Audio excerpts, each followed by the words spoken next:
is only our second meetup actually we've done. We did our first one last month. See some familiar faces here. And then, hey, come on in, grab a shirt, make yourself at home.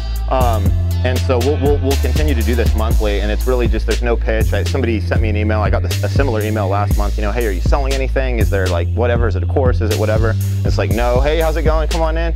I was like, I have resources and stuff like that, do stuff like that from time to time, but this is really just all about the local community, reaching out, meeting other people that want to do deals, have deals, you know, whatever. So just by show of hand, anybody in here licensed realtors? So we're heavy on realtors in the room today. All right, fix and flip. So fix and flip, wholesale. Wholesale, I know Brooke wholesale, he's not raising his hand. What else is there that you can do? Newbies? Haven't done any deals, or have done maybe just a deal or two? Okay, cool. What about cash flow, rental property owners? Cool, all right. So I'm all of those things. Until here in a few weeks, I'll probably be releasing my real estate license out of choice. And my wife's going through that, and so at that point I'll lose that, but we'll still be able to kind of operate in that facility. But everything else, I don't do many fix and flips these days. If you guys follow me, I pretty much wholesale almost everything. I'll keep certain properties for rentals, and I'm always expanding that. I kind of run it as a separate business. I mean, it's literally is its own separate business where we build up the rental portfolio. So we'll cherry pick from our wholesaling business, but 90% of the stuff, properties we're getting, we're wholesaling. So unless it's a subject to, somebody's just asking me about creative deals. Usually if we get those subject twos, those low money down type deals, we're just going to keep them. Or if it's in a time where we just sold one of our rental properties, then we're in buy mode and we'll look to cherry pick anything that comes through the pipeline during that period where they give us time to identify our next property. But basically wholesaling is my focus. We wholesale a ton of properties. We've sold 3 just this week. That's not out of the norm at all. It's only Wednesday, so that's kind of fun. We write deals. I've got a couple acquisitions managers for me, but we're super heavy with the phones, direct mail. We've done a ton of Google in the past. Currently, we're not doing that in Phoenix because it's so expensive. But we'll go over kind of that. I'm just excited to have you guys all here. For some of you guys that were coming in, like I was saying, it's only our second one. We will do this every month now. If you haven't already done it, if you saw it on social media or something like that, go to PHX. Actually, I should probably just write it down real quick. Up here, it's PHX Real Estate Meetup.com. And as long as you register or put your name and email in there, then you'll get announcements every single month with the date. But we'll probably continue to keep it at this location. It's kind of a good central location. They've got rooms here and space for us, and it's pretty cool. So anyway, so want to do a quick welcome and roll call. We'll do a quick market update here in a minute. I like to pull the numbers on that. That's something I look at all the time, and I'll get into that here in a minute. Why? After that, go around the room if anybody's got any current deals. Hey, I know this guy. How's it going? Come on in. If anybody's got any current deals they're working on, anything like that, or is looking for anything, if we have any fix and flippers. And then I've got a couple topics I want to talk about. Depending on how much time we have, where's the market going, how do I get deals, and then we'll kind of open it up for Q&A. But at the end of the day, we can kind of leave it fluid. So if you guys have a question, you know, say, hey, Josh, you know, ask me, whatever. Nothing's really set in stone. I don't have like an exact, you know, stuff. So I really just want everybody to get as much out of it as you can and have a good time. So cool. So with that being said, the Maricopa County, I look at the market update all the time. And it's very important to look at the inventory because everything comes down to supply and demand in any type of market. It doesn't matter if it's groceries or houses. And so how much current inventory is on the market, as well as what's currently pending and what's sold in the last 30 days, gives you a really good idea of where the market's at. And so we look at down here, a normal market is typically going to be 3 to 4 months of inventory. What that means is if everything that was on the market right now continued to sell at the rate it's been selling over the last 30 days, 90 days, 6 months, if nothing new came on the market, how long would it take before we ran out of houses to sell? So at the current rate, no new ones, how quick before the shelves are empty of houses? So a normal market is 3 to 4 months. A buyer's market, or a cold market, if you will, is going to be 4+ months. Remember during the recession, floods of bank-owned houses, floods of short sales, prices went in the toilet because there were so many of them. A hot market is less than 3 months inventory. We are right now, I'll get into the numbers, we're in a pretty hot market. So now knowing this helps you know how to price your properties. If we're in a hot market, you're going to be able to push prices. More fix and flippers are going to come into the market. They're going to margins are going to get smaller as they fight for deals. As the market turns the other way, somebody recently asked me, like, Josh, what do you do in a downward market? Do you only sell to buy and hold investors? And I said that does become much more prominent. So like right now, we're not selling a whole lot of buy and holds. We do sell some, but as a whole in Phoenix, there's other places you can go all over the country and you can get a way better return right now than you can get in Phoenix. What's awesome about Phoenix right now, because it's so hot and these numbers we're going to talk about, there's a huge appreciation possibility. Obviously, that's more speculation. Hey guys, come on in, welcome. But I mean, Phoenix is really hot and the population hasn't stopped growing since air conditioning came out. I mean, literally you can look back any market cycle, regardless of what's happening with pricing, population has just soared since 1945 or whatever it was. So current active inventory. So I mentioned this too last week. So typically all the total actives for all of the greater MLS system. Now this isn't going to show off-market deals, obviously. We have no way of measuring that yet. But all of Maricopa County actives is at 15,807. That's everything. So that's all price ranges. That's Pinal County, a little bit of Yavapai, whatever gets thrown in there. 15,807. That's just active. That's not counting pendings. That is the lowest I've seen since the last recession. Since at whatever point we were coming up, and because we did go, or I'm sorry, not since the last recession. That's the lowest probably I've ever seen because I wasn't in real estate during the last boom. This number got up all the way up to 40,000 during the last recession. It got to, gosh, it was probably 2012. It was really hot up through about July 2013. It came down. I don't think it even got this low then. Then it crept back up. It's been at 20 to 24,000 for the last few years. So for it to be sitting at 15,000, super low, lowest it's been in years. The more important number for probably most of us in the room that are going to be wholesaling is going to be Maricopa County under 700,000 or up to 700,000. And it used to be, 400,000, 500,000. This number's gone up as the market's gone up. We wholesaled one Monday for 689. We wrote one last week for 520. Haven't sold it yet. Sent it out yesterday. Those are kind of rare for us to have a couple that we're dealing with in a couple weeks. We are seeing them more and more right now than we used to see them. But typically, most of the stuff that we're selling, especially the stuff we're selling really fast, is typically going to be under 300,000. So above 700,000, I mean, you're really, in most cases, going to be a luxury market or like a really newer home or something like that. So deals come from everywhere, especially if you're doing mass marketing.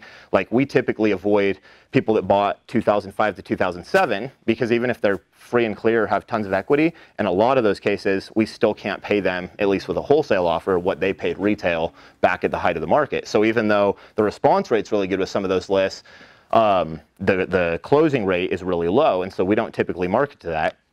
That being said, we got a deal last month that came from a different source that would have been on that list that we weren't hitting. So deals will come from anywhere. They had bought it in 2006. They were selling it to us in less than they bought it for, et cetera, et cetera. So deals will come from even a list like that. It's just obviously I'm not going to target that. So under 700,000, Maricopa County active right now is 10,541. So you can see kind of why I track that number too, because this is the lion's share of the activity. If you look at what's going on under 700,000, it's a very low percentage of the overall market.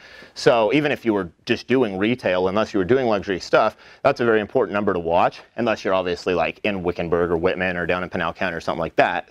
But if you're here in Phoenix, so you can see, I mean, of the total actives, really only 2/3 of that is really probably what most of us are going to be working on. I would say 80 to 90% of your wholesale deals are going to be. So that number is really, really low. Pending, currently pending. Now for this, for you guys, I know we have a lot of realtors in the room. I'm looking at UCB, CCB pending. Any type of pending, it's pending. Okay, so that number is 7,895. So we literally have almost as much pending, a month and a half worth of pendings. And then the last 30 days sold, so this is through yesterday so that we could calculate a full 30 days, is 7,490. Which is pretty close. These numbers didn't change. You guys that were here last month were very similar. The numbers were very similar to that, and I forgot those numbers. I have them at the office. When I left, I forgot to bring them, and I didn't have them on digital. I had them on a piece of paper. And but they were very similar to this. That leaves us at 1.4 months of inventory. So again, under 3 markets is a seller's market, is a hot market. We're at half of that. We're really freaking hot. right now. So that's kind of the state of the market as far as the numbers go. What that means, as you guys probably know if you're out there, it's more competitive. In a hot market, everybody comes out and wants to be a realtor. Everybody comes out and wants to be a fix and flipper. Everybody comes out and wants to be a wholesaler. Everybody even comes out and wants to be a buy and hold investor. Why? Right now, it's a tough time to find those. But for the most part, especially a lot of wholesalers, flippers, all that kind of stuff. So it creates competition, but at the same time, coming to things like this, plugging yourself in online, you know, surround yourself with the right network and getting out there and taking a lot of at-bats consistently are going to easily separate you from a lot of that competition. It's like open door. If anybody's, go ahead. Buy and hold is still entering this market because of capital compression in other markets, and but you're talking multifamily though. I'm talking local. I'm talking single family, and because of the outside world has been made aware through NAR and other organizations, National Association of Realtors, that Maricopa County is expected to have the most appreciation Right. for 1 year. Yep. So if I'm a buy and hold single family, I'm priced out at like 3-4 caps in San Diego, and I'm like, well, hell, I just hold a house in Maricopa County for 1 year, paid long-term capital gains instead of short-term, and in a year I'll have a bigger return. Right. And they've seen the rent growth. So buy and hold still makes sense to me for people entering single-family buy and hold market. I'm not saying it doesn't make sense. What I'm saying is for you guys get wholesale deals and you send them out right now as cash flowing deals. In the wholesale world, that's code for this deal sucks. I'm just being real with you guys. So I sent one out today. It's rented for $1,500. We put it out at $110. We've got it under contract at $98. Like that's an insane cash flowing deal. And I really position it as a flip. Oh, by the way, it's also a cash cow because literally people will see that and whatever. So I completely agree. And that's what I was saying earlier. Is like right now we'll cherry pick in the deals we can find.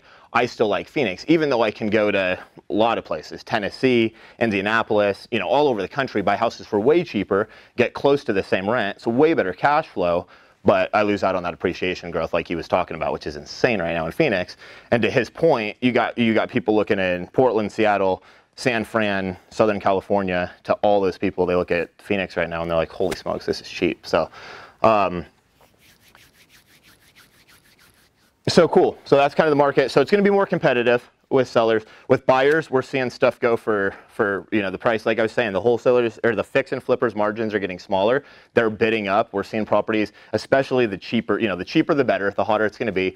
We sent one out in Sun City on Monday. It went for $6,000 over asking price. We sent out at 160. It went for 165.5 or I guess 5,500. That's kind of starting to be more than normal. We don't really try to do that with our properties. We don't want to piss off our cash buyers, but we try to price them at what they're going to sell for, not sit or not, you know, we don't really honestly like to create a frenzy. It's kind of a good problem to have, but it still sometimes is frustrating to buyers. So we try to price them out right. But the market right now, that's what we're seeing. So when the market flips, I started to talk about that. A lot of these fix and flippers that are in right now go away. And a lot of the buy and holders will be here. Like back in 2009 through 2012, properties were really cheap. So I was wholesaling all my short sale deals and all my stuff, you know, a very high percentage of them to small handful of buy and hold, you know, investors. So in that market, it's actually easier to acquire them and then a little bit harder to sell them. But if you've got those buy and hold buyers and you know the numbers, you can still unload them as quick as you can get them. It's just the numbers have to make sense. But the competition goes away. The sellers are like, oh, crap, the market's going down. So it is a little easier to get them. Go ahead. Two-part question. One, how closely are you watching this on a daily, weekly, monthly basis? And then are you looking at micro markets as well? Are you looking at specifically Scottsdale or specifically Tempe with these same numbers to see how that market is doing within the main market? Sure. So yes and no. So frequency-wise, at least weekly. So I'll typically pull it every Wednesday, which kind of works out great on actually for these meetups. But the reason typically I will pull it on a Wednesday is because, is that me? Sounds like the FaceTime thing. I was calling him too, not even meaning to. I'm sorry, what were we? So you're tracking this at least weekly. Then are you tracking, you know, micro markets too? Are you looking at like Tempe as its own within the Maricopa market itself to see where that kind of sits? Totally. So I look at it. I like to do Wednesdays because everybody goes out and shops over the weekend. Tons of contracts go under. Tons of properties go under contract Monday and Tuesday. A lot of offers, a lot of negotiations are taking place on Sunday and Monday, and then end up getting sealed up on Tuesday. And so Wednesday almost kind of gives you a refresh, if you will, every week. Okay, now we're through the weekend. We've pretty much negotiated. You know, you're still going to get deals happening 24/7, 365, but for the most part, I like Wednesday. So I always look Wednesday and at least pull them up. More than that, I do look more than that, but not. That's the only time that it's really like on a set schedule type of a thing. I'll randomly just be in there all the time. Oh, what's it at today type of thing. Oh, did you look at this morning? It was, you know, or whatever. And then, but really, I mean, you're not going to see huge changes looking every 7 days. You'll see bigger changes at 3 months, or I'm sorry, at 30 days. And ultimately, it's just going to be the velocity of the market conditions are going to be if it's changing a lot. Like that didn't change a lot in the last, you know, 30 days. But obviously, if we looked at, you know, 3 months ago, it's going to be a little bit different. We had a little bit more inventory.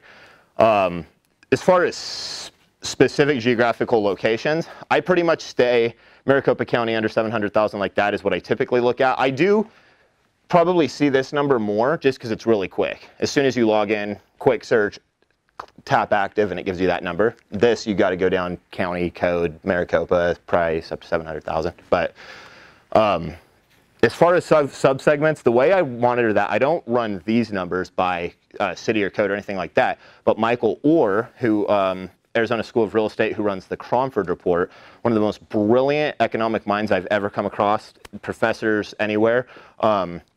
The data that he compiles and how he brings it all together and makes sense of it for people that are in the active market is brilliant. So if you follow him, he does a daily tidbit. It's typically a paragraph or two. And it could be anything from Case Shiller came out for last quarter yesterday, here's how Phoenix looked, to wow, we're starting to see a developing trend in Sun Lakes, to up to 400,000 is on fire, you know, whatever it is. So he's just constantly seeing stuff. He also gives a mid-month report and an end-of-the-month report where he checks in on some of these stuff.